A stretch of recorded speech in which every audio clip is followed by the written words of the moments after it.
You're listening to the Patenting for Inventors podcast with registered patent attorney, Dr. Adam Diamond, founder of Diamond Patent Law, the #1 source for securing your intellectual property needs. Now, here's your host, Adam Diamond. Hello and welcome to the Patenting for Inventors podcast, episode 49, using secondary considerations for responding to obviousness rejections. My name is Dr. Adam Diamond, a registered patent attorney and founder and owner of Diamond Patent Law in Los Angeles, California.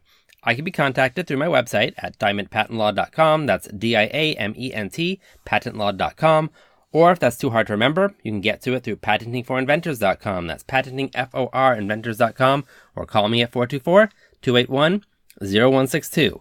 And while most attorneys can only practice in states where they're members of that state's bar, patent attorneys are actually allowed to practice patent law in any state, so feel free to contact me regardless of where you live. This is the third episode in responding to obviousness rejections. In the first episode, I went over the basics of an obviousness rejection. In the last episode, I went over the all elements test, which is when even when the examiner combines the prior art, the combination still doesn't have everything that your invention has.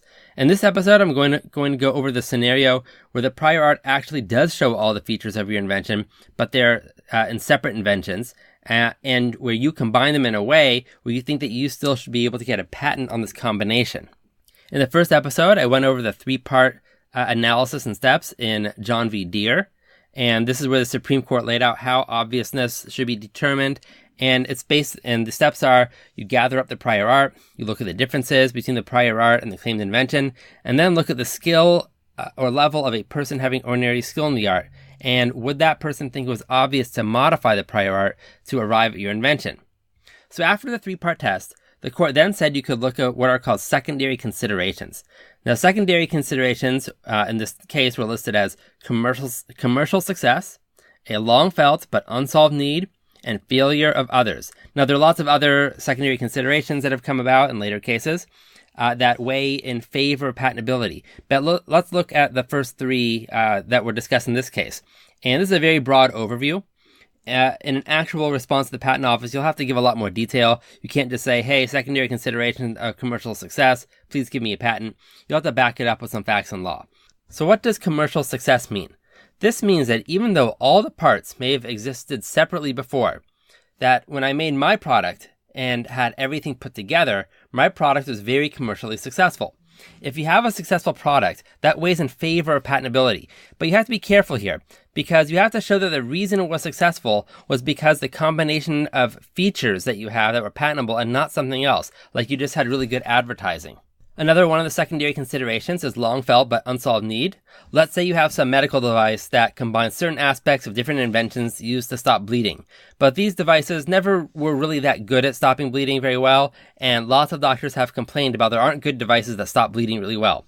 If you can show that your invention solved this long-felt need, then that weighs in favor of your invention being non-obvious and that you should get a patent. Another one is failure of others. Let's say that lots of people have been trying to solve this particular problem and all the solutions have failed, but your solution actually solved the problem. Then that weighs in favor of non-obviousness and that you should get a patent.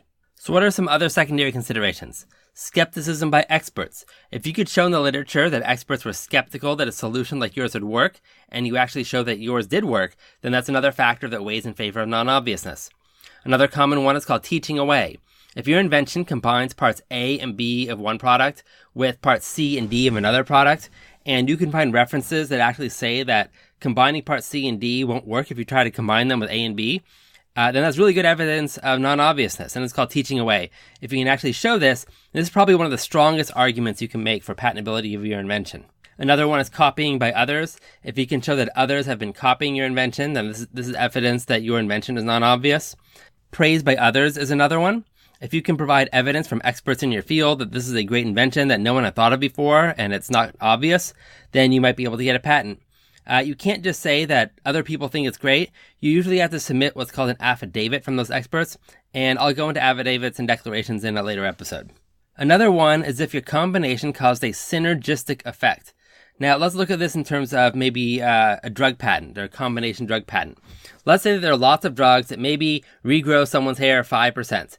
You can say, okay, maybe if you combine two of those drugs together, maybe you'd expect 10% hair regrowth.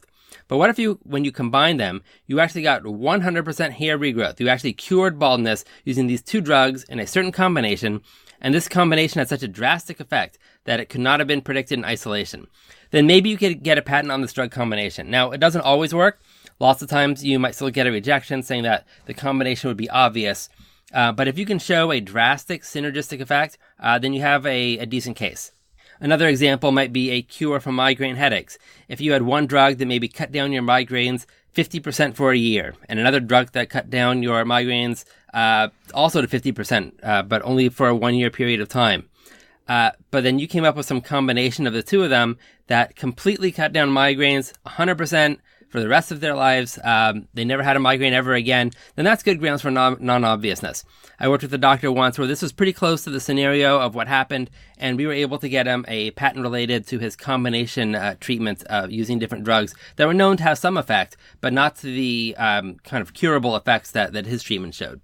Another argument is inoperable combination. That means that if two products had all of your elements separately, but you tried to combine the elements of one of those products with other products, then the entire product wouldn't work. So this argues against obviousness to combine. A similar one is an argument that modifications are necessary. In order to combine the elements to make your invention of different prior arts, lots of other things would have to be modified in those other products, and those modifications were not taught in the prior art. So this is also evidence of non-obviousness. Another way to argue is lack of suggestion to combine. This one gets a little tricky, and I talked about in the first episode about obviousness. It was called the TSM test, and it used to be more black and white, bright rule. It stands for teaching, suggestion, and motivation. Now there's not so much of a bright line rule, but you can still use this. And that's, as an example, if your inventive pencil had parts A, B, C, and D, and one pencil that the examiner found had parts A, B, and C, and a different pencil had part D, the examiner had to show that somewhere there would have had to be some teaching, suggestion, or motivation to combine part D with parts A, B, and C to come up with your invention.